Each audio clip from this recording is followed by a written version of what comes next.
Muy buenas tardes, queridos amigos. Bienvenidos a Vladimir a la Una. Vamos a conversar en la primera parte del programa con Germán Yepes, quien fue integrante del Consejo Nacional Electoral, quien le damos la bienvenida en la primera parte del programa. Luego estaremos conversando con el alcalde de Los Alias, Josy Fernández. ¿Cómo estás, Germán? ¿Cómo te va? Muy bien, vale. Recordando aquellos tiempos cuando sí, señor, dirigentes estudiantiles. El siglo pasado. Central, sí, era el siglo pasado. Así es, en los años 80, por allá. 80. Así es. Sí, tú eras del MIR en esa época. Y tú eras de la Juventud Comunista. Así es. Venimos de ahí, de esas trincheras. Así es. Bueno, Germán, tú volviste a salir a la palestra pública en días recientes, estabas como en la reserva, ¿no? Sí, estaba de bajo perfil, Estaba de bajo dedicado a la perfil, actividad académica. como se dice, ¿no? Sí, sí, sí. Y saliste precisamente para opinar en torno a la designación del nuevo Consejo Nacional Electoral, alertando o planteando la necesidad de que se agoten todas las instancias, todos los esfuerzos para que sea la Asamblea Nacional y no el TCJ, el organismo a quien le competa pues la designación del nuevo Consejo Nacional Electoral. Sí, fíjate, yo tengo la experiencia de que fui, en primer lugar, designado como suplente cuando fue el TCJ en el 2003, la Sala Constitucional, que está establecido en el artículo 336, parágrafo 7, que por omisiones el TCJ se activa y resuelve cualquier problema que tenga que ver con alguna institución del Estado. Esa vez había un acuerdo parlamentario bastante avanzado entre los factores del chavismo, el MBR y sus aliados, y los factores políticos de la oposición que hacían vida en el Parlamento. Y a última hora, faltando prácticamente un día para que se materializara la votación en la Asamblea Nacional, algunos sectores parlamentarios de la oposición decidieron echar atrás el acuerdo, se rompió el acuerdo y eso generó, por supuesto, una situación de omisión por parte del Parlamento que llevó a que la Sala Constitucional designara a aquel Consejo Nacional Electoral 5 rectores principales y 10 suplentes. Entre los suplentes estaba yo. Recuerda que en esa oportunidad quien quedó presidente fue el profesor Francisco Carrasquel, que venía de la Universidad del Zulia, había sido juez en el Zulia.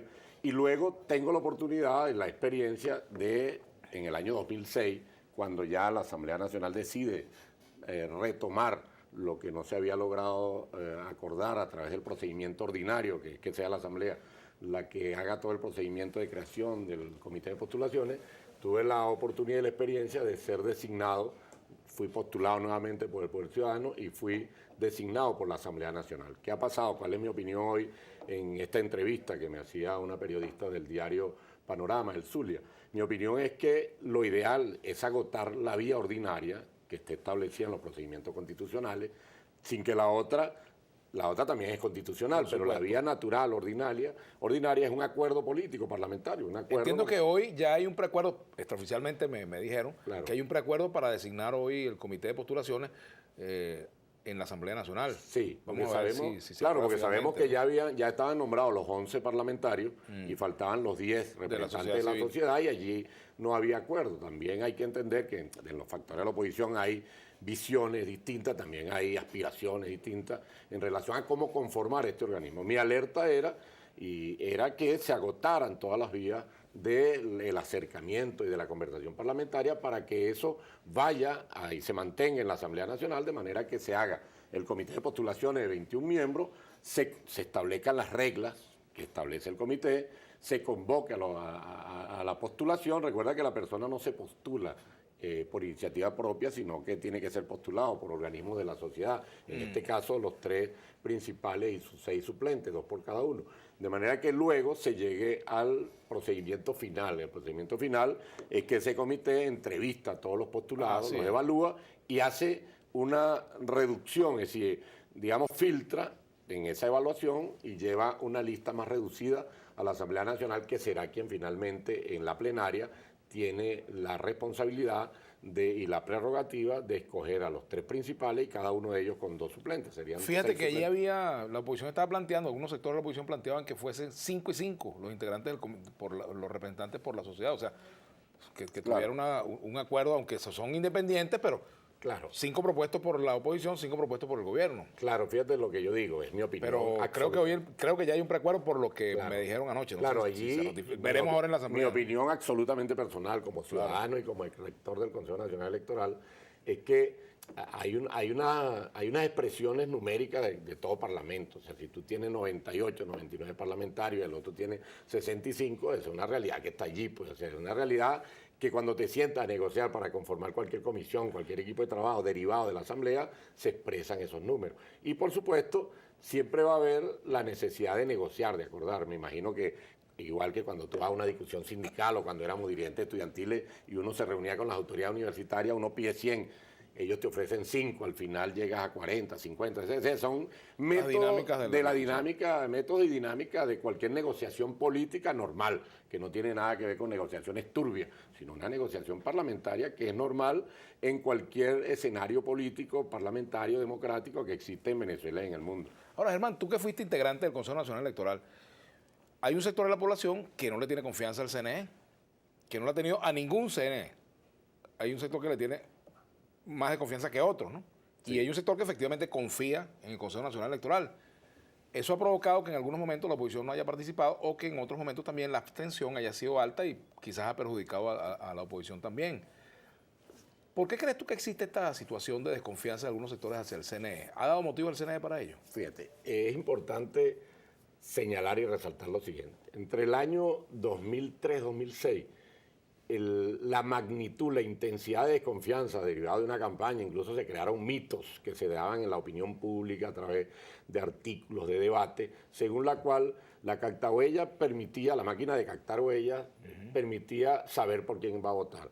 La máquina de votación también permitía saber por quién va a votar. Estoy hablando de mitos que se establecieron en el debate político y que forman parte del debate.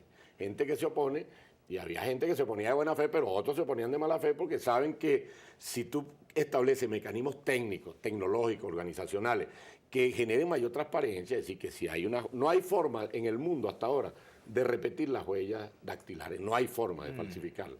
Si tú a eso a su vez le estableces una máquina de votación y una conexión, una transmisión de datos, que igual que lo aplican los grandes bancos y los grandes sectores financieros y científicos del mundo. Cuando hablo sectores científicos, hablo de los grandes laboratorios de investigación de las grandes transnacionales en el mundo que manejan información confidencial y se envía por base de datos.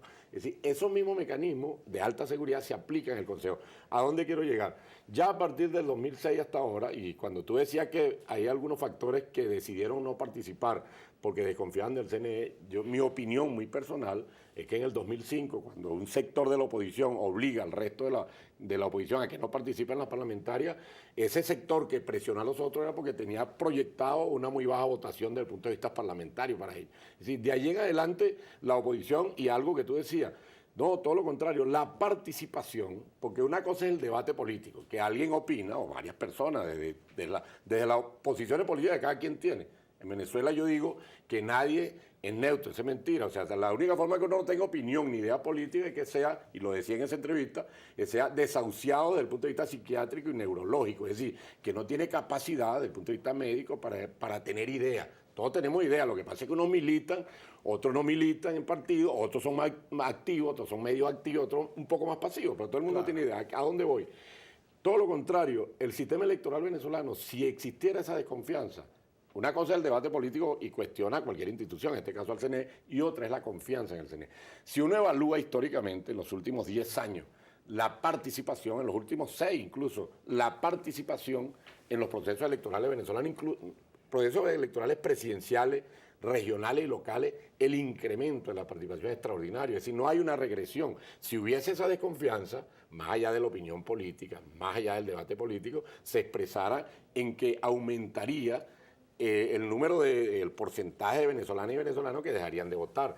Lo que sí hay es unos resultados que dependen de la acción política. O sea, cada quien tiene opciones políticas, cada quien defiende su tesis política, su programa, su candidato, y sacará más o menos votos quien tenga más posibilidad de penetrar, de llegar, de convencer, de persuadir a las electoras y electores. Lo que pasa, yo por ejemplo, yo soy profesor jubilado de la Universidad Central, y yo sé que es muy difícil ganarle unas elecciones en el equipo rectoral a quienes le hacen oposición al chavismo, porque tienen mayoría de votos entre los profesores y los estudiantes, pero yo no voy a decir que es que ellos manipulan los votos, no, tienen, igual pasa en Venezuela, si uno dice, yo digo siempre lo siguiente. Y se volteó la cosa, porque antes era la izquierda la que ganaba en la universidad. Pero no siempre, fíjate que la izquierda se coló. Con las federaciones, por lo menos. La federación sí, pero Claro, allí tiene que ver con una explicación sociológica. Sí. ¿A dónde voy? La pirámide social y económica que toda la vida desarrolló el Instituto de Economía de la Central, el Instituto de Investigación Económica de la Católica, el Centro Gumilla, el del Zulia,